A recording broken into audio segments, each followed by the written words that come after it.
If I were the devil, if I were the devil, if I were the prince of darkness, I'd want to engulf the whole world in darkness, and I'd have a third of its real estate and 4/5 of its population, but I wouldn't be happy until I had seized the ripest apple on the tree, thee. So I'd set about, however necessary, to take over the United States. I'd subvert the churches first. I'd begin with a campaign of whispers. With the wisdom of a serpent, I would whisper to you as I whispered to Eve, do as you please. To the young, I would whisper that the Bible is a myth. I would convince them that man created God instead of the other way around. I would confide that what's bad is good and what's good is square. And the old I would teach to pray after me, Our Father, which art in Washington. And then I'd get organized. I'd educate authors in how to make lurid literature exciting so that anything else would appear dull and uninteresting. I'd threaten TV with dirtier movies and vice versa. I'd peddle narcotics to whom I could. I'd sell alcohol to ladies and gentlemen of distinction. I'd tranquilize the rest with pills. If I were the devil, I'd soon have families at war with themselves, churches at war with themselves, and nations at war with themselves, until each in its turn was consumed. And with promises of higher ratings, I'd have mesmerizing media fanning the flames. If I were the devil, I would encourage schools to refine young intellects, but neglect to discipline emotions. Just let those run wild. Until before you knew it, you'd have to have drug-sniffing dogs and metal detectors at every schoolhouse door. Within a decade, I'd have prisons overflowing. I'd have judges promoting pornography.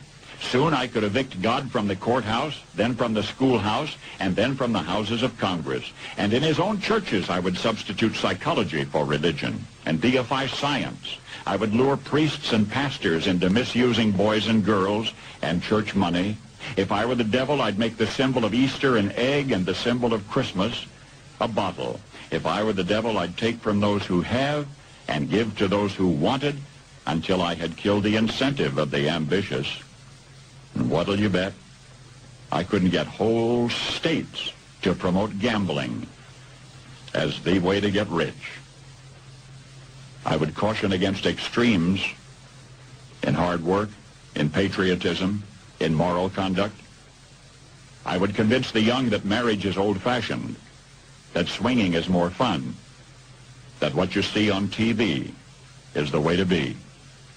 And thus I could undress you in public, and I could lure you into bed with diseases for which there is no cure. In other words, if I were the devil, I'd just keep right on doing what he's doing. Paul Harvey.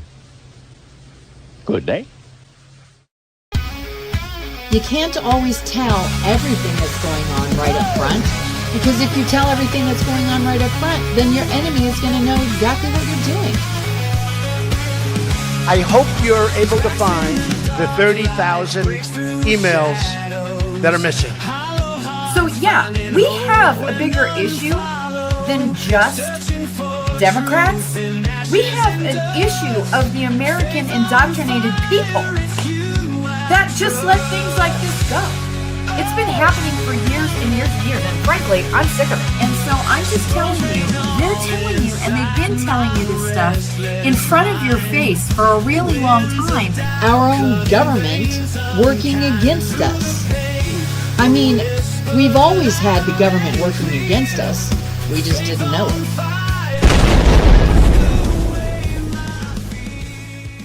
Hey, everybody. Good afternoon. It's April of June. Yeah, that was so crazy that in 1965, without any kind of, I don't know, seeing into the future, Paul Harvey was able to put it together and exactly as it is right now. That's true. And the first thing he said was go after the churches. Hey, Robert Littlejohn, nice to see you. I'm glad you've missed me. I've missed everyone too. So I'm glad to be back. Obviously, YouTube restored my channels because they took them away for political reasons, which is not a good thing. And they had said so in Congress. So booyah. Here I am again. Not that they haven't remonetized my channel, that's for sure. Because, oh, how dare you tell the truth. Kim, nice to see you. Linda Dubois, she's also in the room. Yeah, Phil, over there in Kansas City. Nice to see you. Paul Harvey ran for president many times. I didn't know that. That's interesting. I did not know that. We've got people over there on Rumble, and we've got them also on X, which is interesting. I've heard that Paul Harvey clip, and it's truly disturbing. I know. The fact that he could even say that is just crazy. I'm going to put that up on the screen for you. Yeah, I'm just telling you, this, I have said this for many years, many years. And today we're going to actually talk about it. Hey, Malibu Dallas, nice to see you. We're going to talk about this right now because actually people are worshiping at the church of the government. And that's what's happening right now. Don't expect a Christmas card from YouTube. Yeah, I know. Every time I start pushing towards the $100,000 mark of subscribers, they start taking people out. So I'm probably going to have to hook up with some other YouTubers if we want to spread the word. Okay. But yeah, the Church of the Government is super strong. And right now, the 501c3 thing is really disturbing people's mind. I don't really think it should disturb your mind as much as the pastors should be disturbing your mind. Because the pastors and the committees and the installation of seminary school, the continual lies that churches are telling from the pulpit. And I include all of them this way. All right. I haven't been to any congregation of any sort that hasn't had like the something super wrong. I mean, really wrong, really wrong. That should be blatant to everyone, but apparently it's not. I have to say, the seminary school requirement that these churches have in the 501c3 absolutely says infiltration at its very core. All right. First, the 501c3 is not necessary. And the only reason that they're doing it is because congregants who have been indoctrinated to be complete morons won't give money to the church unless they get a tax break, which I already think is ridiculous. Okay. I'm not giving you money unless I get a tax break to the church. Okay. I don't know where it biblically says that you're going to get a tax break for donating to the church. I don't think there's anything in the Bible about well, here's the stipulation. I don't want you to give to the church unless you're going to get a tax break. That's not in the Bible. So if that is your drawback, you're the problem. Okay. And I do know people like that. Okay. They have a lot of money and they're like, I'm not giving the church money unless I get a tax break. Well, first of all, if this person who has all this money actually knew what they were talking about, which they usually don't because they acquiesce to an accountant and to dumb people who say, you have to have this, all right, they would be able to understand the actual law, which, I mean, if they want to do the IRS thing, is churches don't have to have that in order for you to claim the deduction.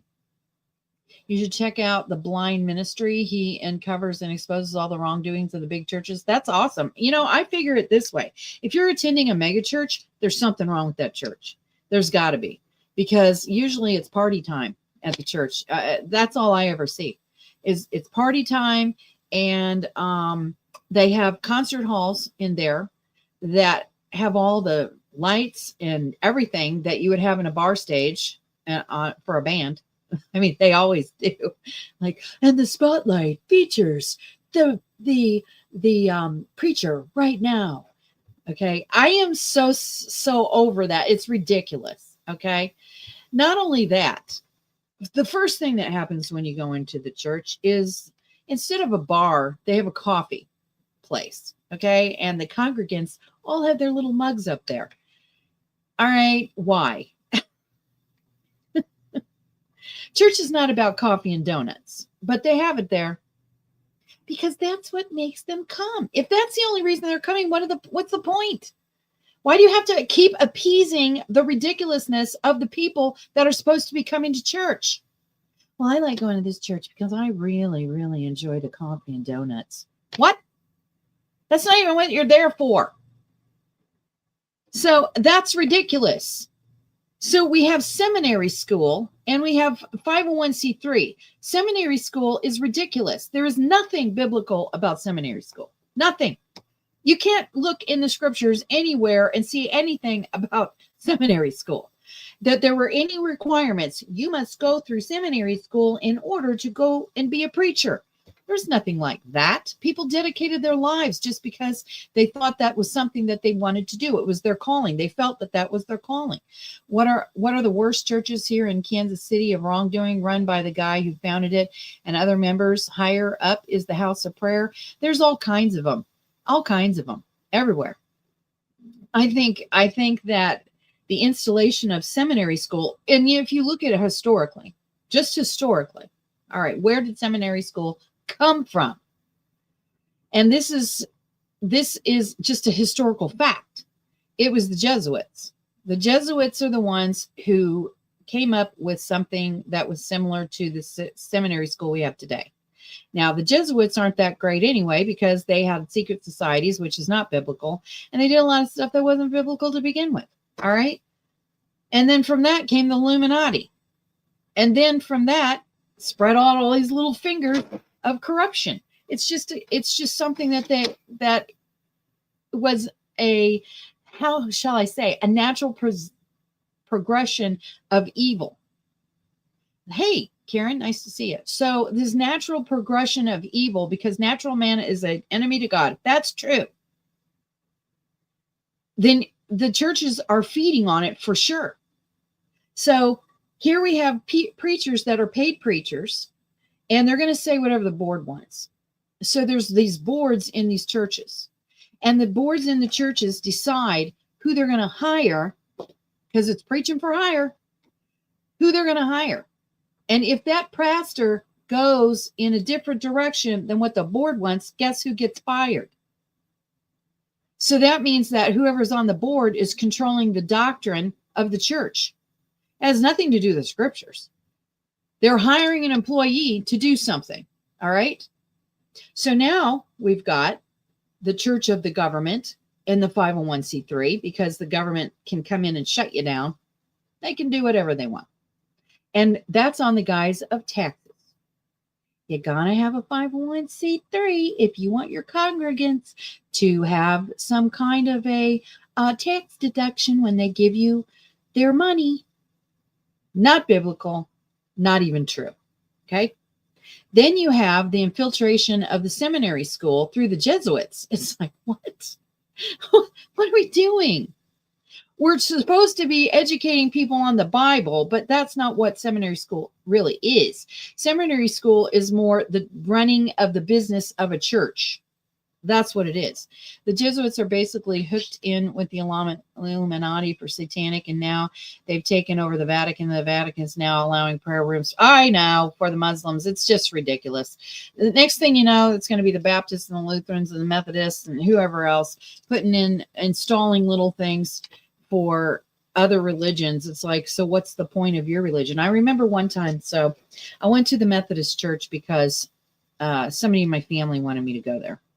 And so I'm talking to the pastor and I'm saying, the pastor's the big guy for all these churches, because that's who they hired to run their church, and they listen to him every Sunday. I don't know how you can stand that, but that's what they do.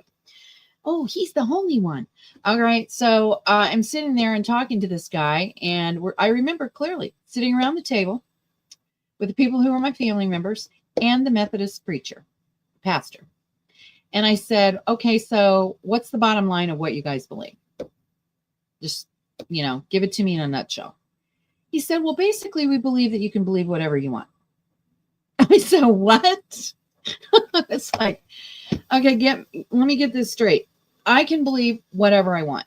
Okay, so if I believe that you're an idiot and that you need to get out of here You need to get out of this church right now because you're just an idiot. Is that okay? Can I just believe that too?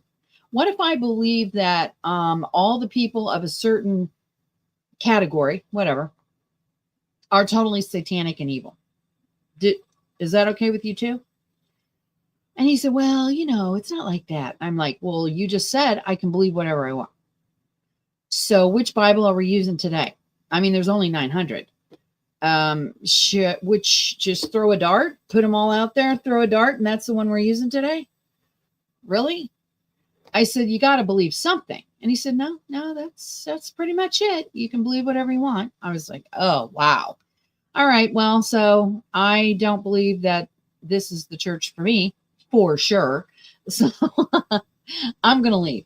And of course, you go to people's churches and you say, okay, so what is your basic doctrine? They don't know. I don't know. You go to these churches, and I was just not too long ago at another church where the pastor, the guy who's being paid, doesn't believe in music. He thinks music is just like a byproduct that, we have to do it because. And I was like, what? That's not even biblical. The Bible really says, to promote music.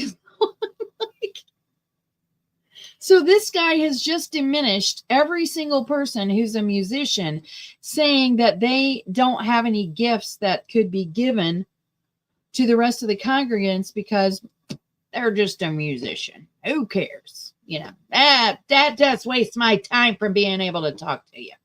And so I was like, okay, so basically this whole church is about you. Is that it? I mean, if you saw this guy, you'd go, okay, so this is the church of the pastor only. Yeah, she's right. False prophets and false doctrines. That's what we have going on here. Pope Francis said everyone is saved, even atheists, as long as they're genuine. Well, Kim, everyone is already saved. They have to reject Christ, actually. Because Christ already died for your sins. All right. So you'd have to actually push him away and say no before you're not saved. You might be saved in the least amount possible way because you're not doing anything that society would say is bad, but that doesn't make you top notch. Let's put it that way. I'm trying not to really go down that road too much right now. But the installation of the Jesuits seminary school, I think, was the total demise of the church. And I do think that it's deliberate. How many times have you heard there's a separation of church and state? I can't even tell you how many times I've heard that. I haven't heard it lately, and I think it's just because of the people that I'm around. But I do think that that is a majority thought, okay? That for some reason, there's no church involvement in the state. That is not the way that it was.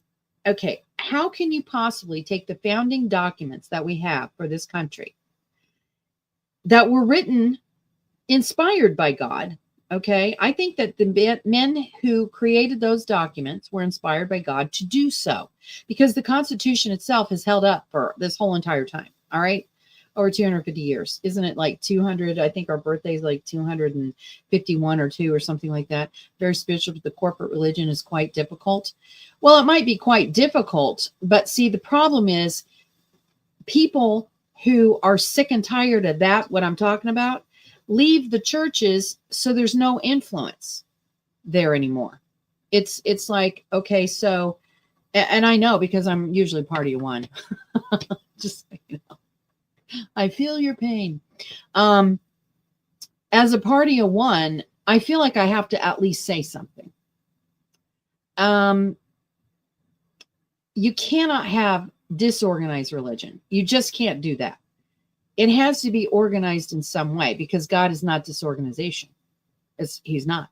He's organized, but he's already put it in an organized fashion for us to be able to follow it.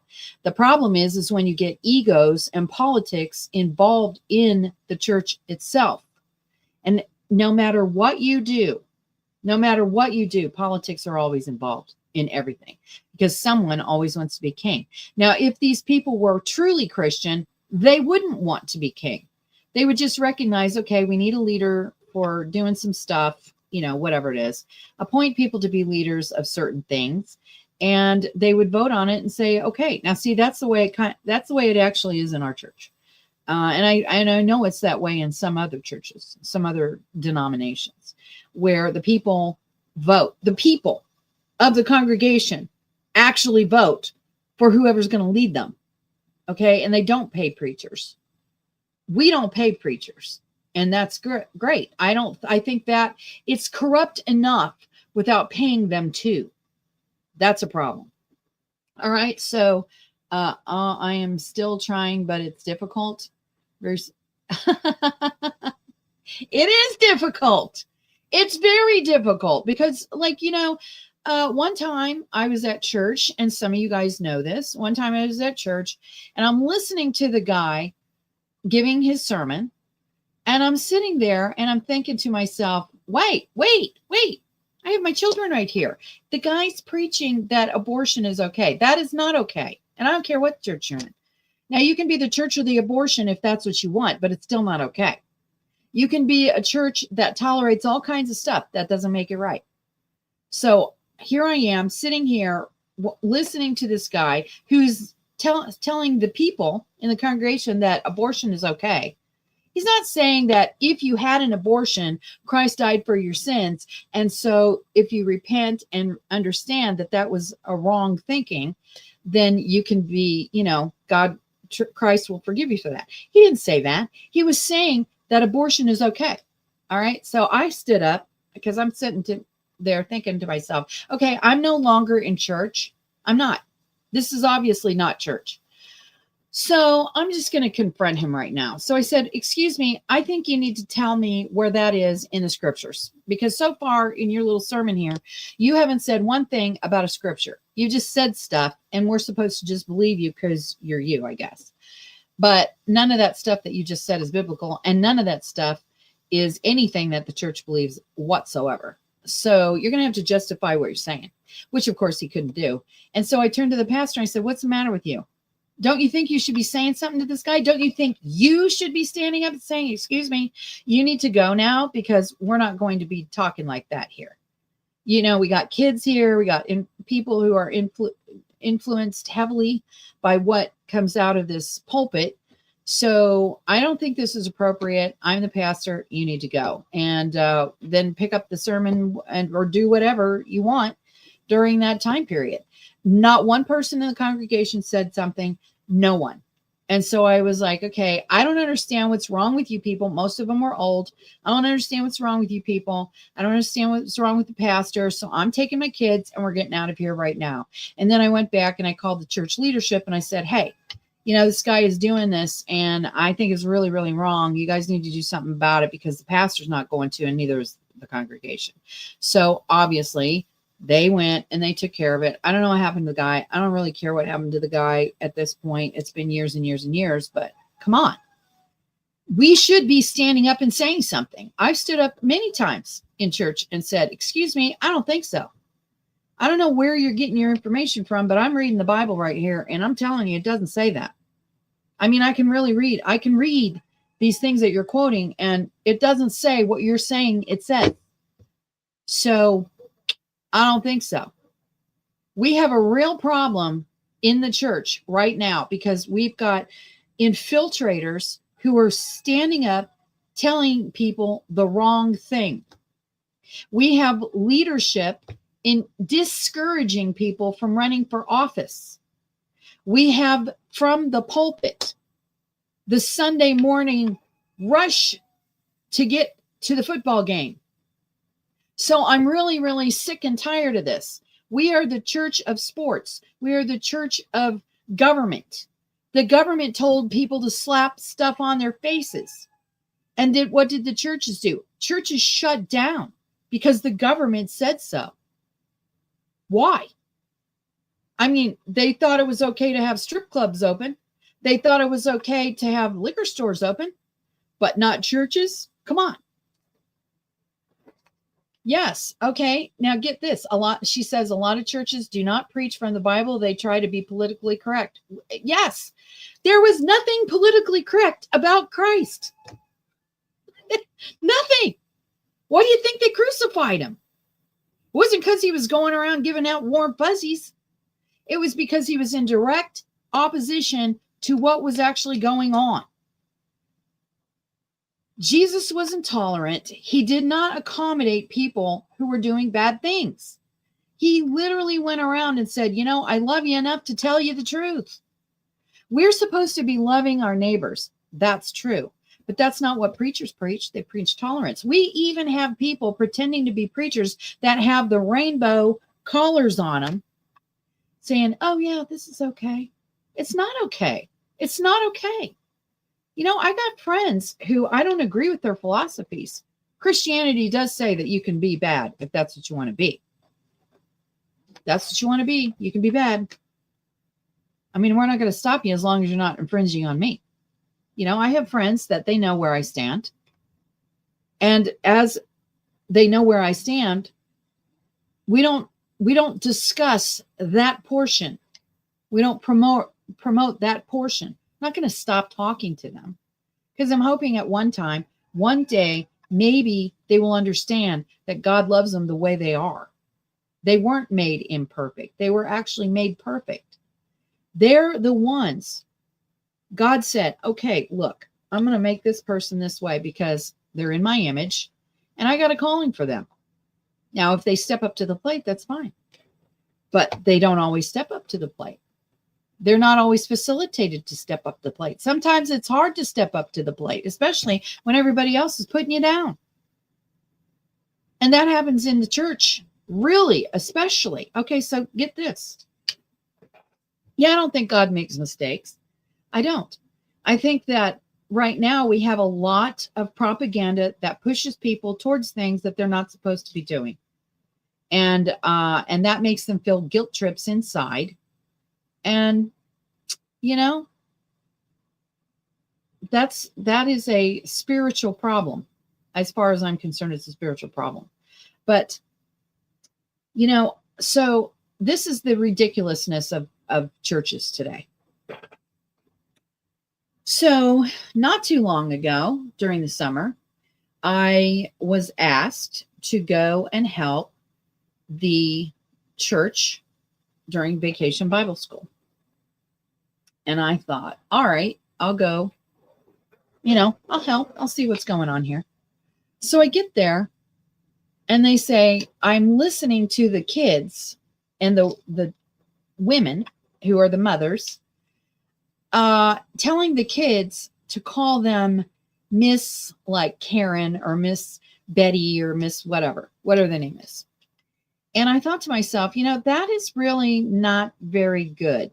I think the kids need to be calling people who are married Mrs. whatever their name is, just like we used to do when we were kids. All right, Mrs.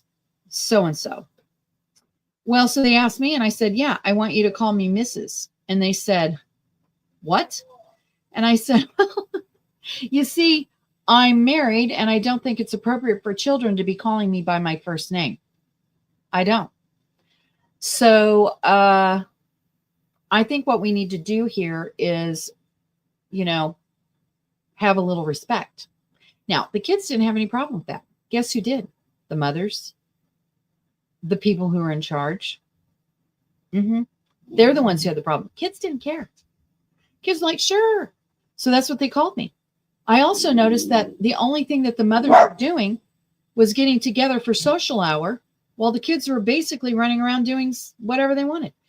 And I also noticed in this particular Vacation Bible School that none of the crafts, so here we are, I'm in the craft area, none of the crafts had anything to do with biblical anything.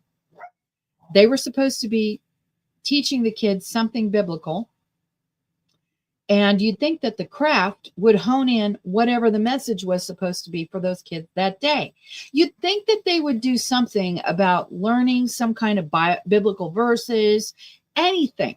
But instead, what it was a playtime for the children, a social hour for the mothers, a place where other people could bring their kids for babysitting for a week, where they could get snacks and basically hang out. That is not what Bible school. I'm like, what kind of church are we dealing with here? What is this? What is the purpose of this? And then to sit there and base the pastors, how good is this pastor doing? Is he bringing in more people? Are we getting more money? That is the basis. If more people are wanting to join the church, then the board says, okay, this is a good guy. Because they can measure it by membership, and they can measure it by baptisms. They can measure it by money. Okay, why? What are you doing? Isn't the congregation supposed to be going out there and reaching out to the rest of the community also? This brings us to where we're at today. The welfare system. Guess who took care of people? Guess who took care of people in the welfare system? Before welfare was a thing in the I think it really became something in 1936 is when the welfare really, really started. And that being said, they really targeted single mothers and single Black mothers in particular. And that it was where they really tried to hone in the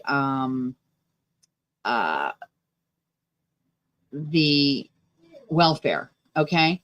I'm blocking somebody on Twitch now. Okay. So there we go. All right. The church is the one. Yes. Okay. So at first, if families needed help, they would go to their family members. That's how it first started. Family members. After that, and if they didn't have family members around, they would go to the church or some kind of non-profit type agency. They were usually called the Ladies' Aid Society or something like that. And when they did that, the churches took care of everything. The churches took care of the clothing. The churches took care of the food. They took care of all kinds of things. And yes, there are churches right now who have food banks. That's for sure. But really, what's really ridiculous about this thing is the church has failed. The church said, I don't want to get involved anymore. Okay. I'm not going to get involved in people's lives. The Salvation Army, it used to be a requirement that people who were wanting to go get something from the Salvation Army, they were required to do something because the Salvation Army's stance on all of this was that they needed to have personal contact with that person in order for them to get some kind of assistance. So they would make sure that they interacted with that person in prayer, making them go through a service. That was part of the thing that they had to do. They had to go through a service. But now, guess who gets government assistance? This is why it's not required anymore. Because as soon as you start having the government tell you what to do, the religious aspect of whatever you're doing is over. As far as being able for the Salvation Army to be able to get assistance anymore. So the requirement isn't there like it used to be. But yeah, it used to be, I'm going to pray with you. I'm going to interact with you in some way. And then if you decide that you still need it, that's fine. Their actual slogan, I believe it was in 1865, was soup, soap, and salvation. Soup was feeding the body, soap was restoring dignity, and salvation was share the gospel. Now, I only know of one entity today who's actually got that philosophy now, and that is Team Jesus, which is all over the United States. At first, Team Jesus started out, and I think it started out in Kansas City, but I might be wrong about that. They might have just hooked up with other Team Jesus who are out there. But I do know that they did start in the Kansas City area, and they're doing more good than anyone at this point as far as converting people. All right, because their motto is soup, soap, and salvation. They even have these rolling showers. So they take a trailer, turn it into showers, and help people to take a shower, give them something to eat, and share the gospel with them. That's what they do. If somebody doesn't want that kind of help, they should get out, go away, go somewhere else. Are these states that will be dishing out SNAP type benefits to the undocumented, but not their own constituents? You mean the states that are now suing the government because of the SNAP thing? Yeah, they're the kind that they just want to hand out from the federal government. I think this is the time right now that churches could stand up and do what they're supposed to, instead of the continual failing that they do for the communities. So the Salvation Army, I think, the old Salvation Army used to be the best model. The Salvation Army didn't give assistance without personal interaction, counseling, and prayer. That's it. They did strongly encourage hearing the gospel message, but legally today, because they do take government funds in some of their programs, they can't require religious service. Now, if they got rid of that, then they could require whatever they want. Now look at this. I'm going to show you something here. This to me is some ridiculousness. All right. Let's do this one first. Keep it a buck with y'all.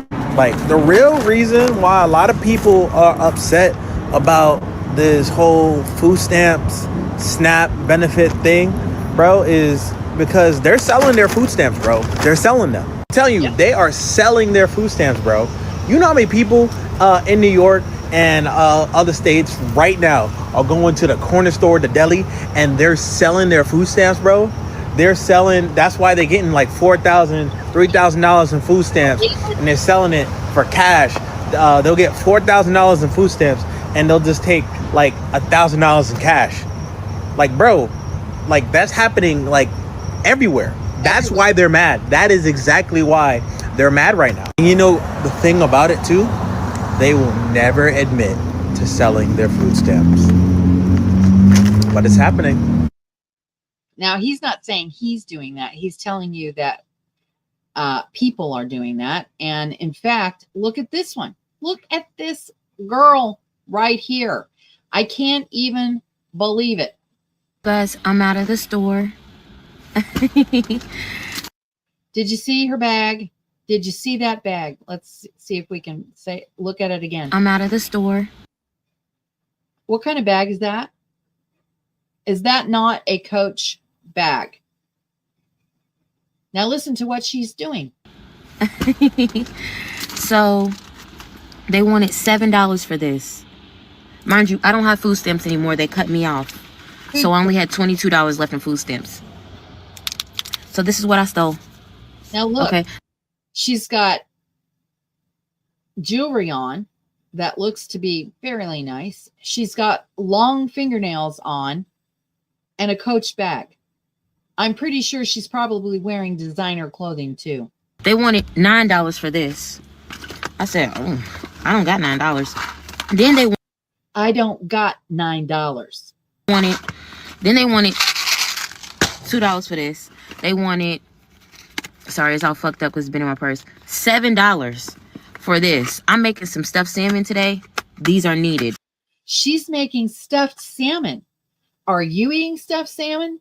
I don't think so. I'm not paying $7 for that. Okay. Let me show you the most important thing to me. Short ribs. Take off the... I don't know about you. I'm not having short ribs. Wow. The label so that you don't beep. Get your fucking meat. She said to take off the label so you don't beep at the door. So you can just walk out. Take the labels off. How many do you think that I got? I don't know. You gonna tell us? How many short ribs is that? Are you seriously kidding me? This is the entitlement that has happened because we've removed the actual church out of society, because the real church has morality. Okay? We don't have that now. We got this. And this is who's going to be stealing your stuff here in just a bit.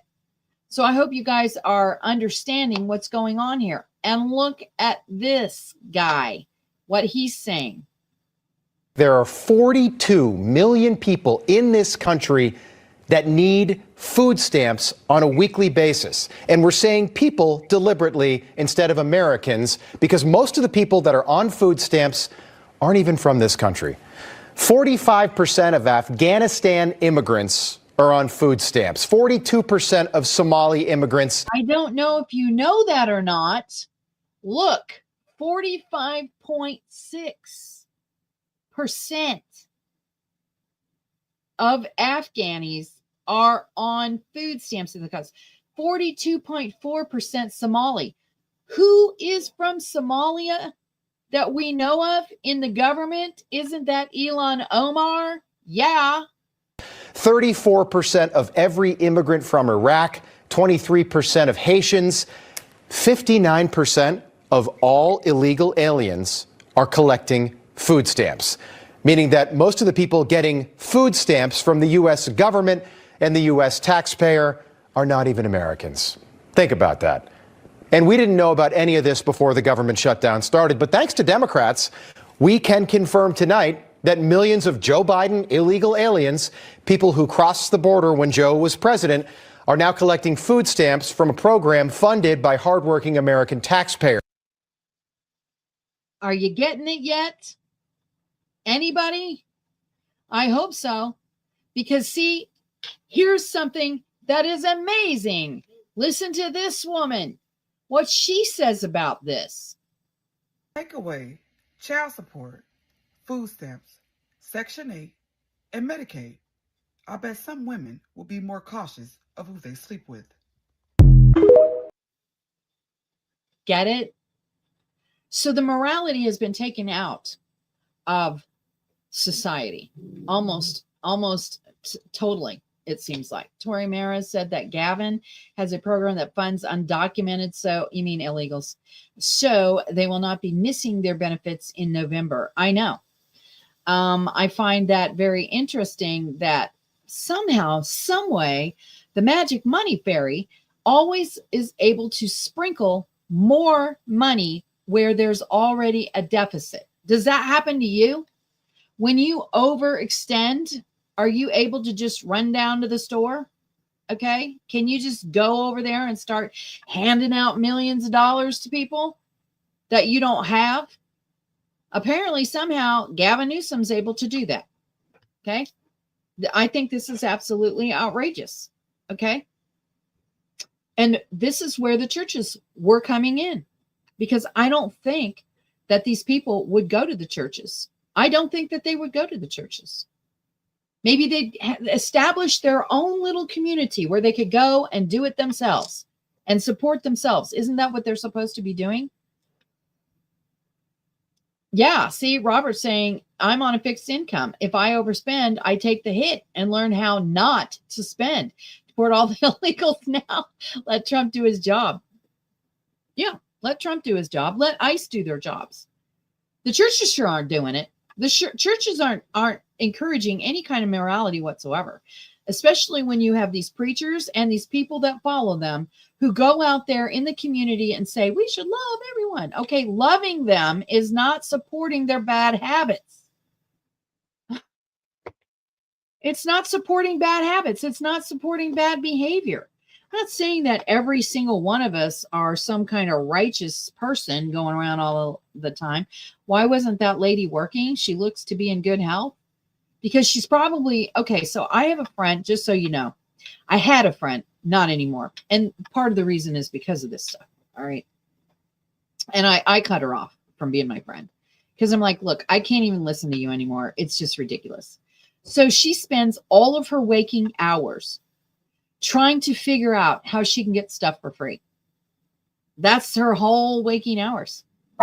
How many forms does she have to fill out? How many things does she have to do to make sure that she keeps getting all this welfare. She even figured out, okay, so she needed to have an operation, and she figured out how she could fly from her location to the location of needing an operation to get the operation done, have all of that paid for, and fly back, plus have someone come into her home and help her to be able to recover. And I thought, wow, that takes a lot of doing. She's the one she's got so much food in her house because she goes to every single food pantry, every single one that's within her area. Okay. She got so much food in there. She's only one person, but she's got so much food in there that it's literally rotting on the counter. And when I say rotting on the counter, I'm talking about like meat that should be put in the refrigerator isn't, because see, she's spoiled now. I don't have to put that stuff away. I'll just go back and get more next week. That's how she is. She's got boxes and boxes of food. And believe me, she ain't starving. I mean, the woman wears like a size 20 or 30. I don't know how. Once you get to tent size, I don't know what that type of outfit is. I don't know. I don't know what that size is. So I'm sitting here thinking to myself, this is ridiculous. Now, do you think that these people, if they had a local church that they went to all the time, that they would just go to the church, get things that they needed if they needed them, or the church would be like, let's do a home visit. Let's go to the home and see what's going on here. Okay. Yeah, I don't know what size those are. Once you get to that, I don't know. Whatever she's in. I mean, because believe me, she just can't. She's large. Let's put it that way. So she's definitely not starving. The other thing that is happening is the Bible is very clear that it should be the worthy poor. And what does that mean? So somebody just comes up and tells you that they're poor, and now all of a sudden you say, okay, what do you need? Yeah, they don't want any accountability, because as soon as you start asking them for accountability, then they leave. They do. They leave, and they'll go somewhere else where they don't have to have accountability. Fine. Then go away. All right. So I think you're going to see, if this welfare thing keeps going on like it is, that somehow miraculously the food fairy is going to swoop down and give them stuff when they didn't really have to steal it in the first place. Or maybe they just don't like what they're given, because I'm sorry, you don't get short ribs. You see what I'm saying? It's not right. And so I think the worthy poor is something that needs to be looked at for real, because one time, one of the congregations, it is an independent branch of a denomination of a church, decided that they were going to help somebody out for Christmas time, Thanksgiving, Christmas time. But they said, you know, if we're going to help these people out, we need to find somebody who's actually somebody we need to help. We can't just like take anybody and, you know, start giving out handouts. We can't do that. So we're going to have to find somebody that's actually worthy of this stuff. And so they went through a lot of different families. And in order to vet the families, they did home visits, which is exactly what you should be doing. So they went to these home visits, and these people are giving them a sob story. Now, they'd walk into these houses, and these people had all kinds of furniture in there. They had TVs, flat screens, they have nice phones. They have everything they need. So it's kind of like, wait a minute. If you guys got all this stuff, why do you need the church to help you with food? It doesn't make any sense. So they just thank them and they go to somewhere else. And finally, after going through a lot of families, they found one family And this family was renting a small house close to where they worked. The mother and the father both worked at the same McDonald's, but they would take different shifts because they had small children. So they decided, we're going to take different shifts. We're going to be able to walk to work because they didn't have a car. And we can take care of our children this way. And so, and someone else recommended them. These people didn't go to the church to find, say, oh, we want help. No, someone else recommended them to the church. And so the church said, hey, can we come over and visit? And they said, yes. So they came over and visited, and they find out that they don't have any furniture. They literally have nothing. They've got mattresses on the floor for their children, and that's it. These guys had nothing, not even a kitchen table.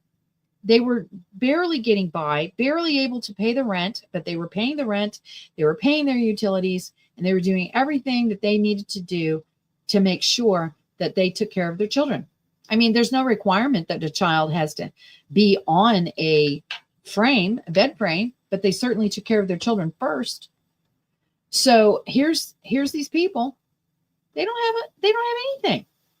So the church gathered together furniture and food, and they even gave them a way to have transportation. They found all these things for these people. And those are the people. They're never going to forget what the church did for them. They're never going to forget that the church helped them.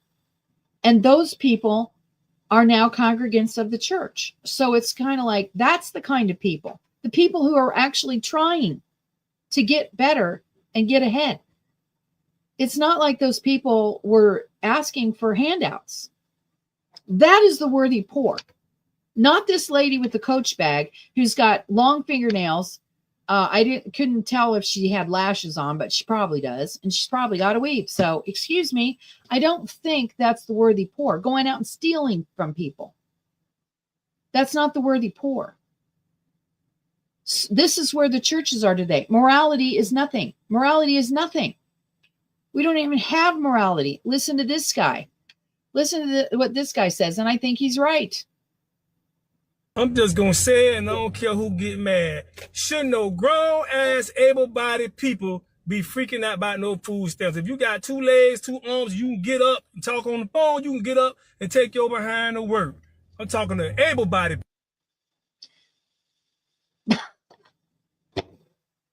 I mean, there's been, remember the stories that you would get in Reader's Digest that would tell you about people who are paraplegic that could do stuff? I remember Joni. Remember a long time ago, the woman named Joni, and I can't remember her last name, but she was a world famous artist.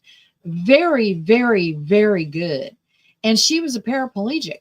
She would take a pencil and she would put it in her teeth and she would draw. And her drawings were selling, because they were so good. They were like realistic type drawings. And she was just so good at it. She did things. There's so many paraplegics out there that actually are productive.